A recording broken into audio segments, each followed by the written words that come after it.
So ito po ne, at tuna ako na naman. Kaya ako pala yung mechanic Juban ne. So shoutout nga pala kang kain kang Sir Nico Biares at po ka rin kabalintamo San Agustin ne. Shoutout po kayo. So yung inip pong Aldo ngayon yan at nila pong kinonsulta ka na ako. Yan. Kung mapapansinan niya po NMAX yan NMAX version 2. Oh my so, God. yung problema na po, atin niya pong mamaltok tayo manabela What? So, hindi palang motor ini po, iba't siya yung ibang kaya na aliwang siya. Pagawa na po. Yung masagit po, may 7K ya po. Yung kikatamong customer. Albenyo na naman po talaga din kayang manibela.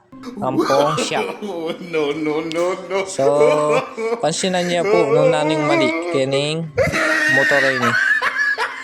Makakalungkot mo po sabihan Ngayon ko dapat sabi ko. Kung ako mekanik ko.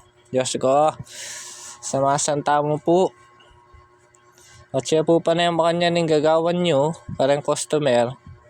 Ikayo mo rin po yung milalako customer. Anti mo po yung unit ay nyo. Yan na. O dyan, duling niya po yung lalaw Akit na po nanin problema na. Alben niya po itang pagitan ng kayo. Pagitan ng gulungan po itang flarings.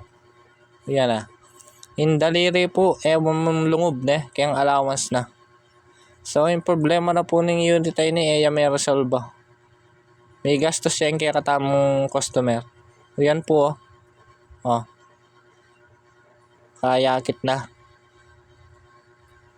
So, ito po sasabihan ko pati ginawa mo sa basanta na. Nakalunos na rin customer yun. Timo po yun gawang gawin na kanyan. Baka lasan ke. Sigurado atin tama yung tipos na yun Kailangan niya ma-press. At may pa kanyan mamarugo pupulutan rin pera ng kay customer. Piti po na nalamo rin.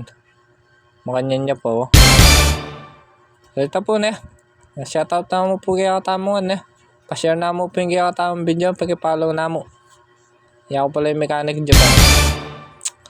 Samasantahan niya mo po yung unit ng bossing. Ano pong karakalkulang kay puspin. Okay, shoutout po.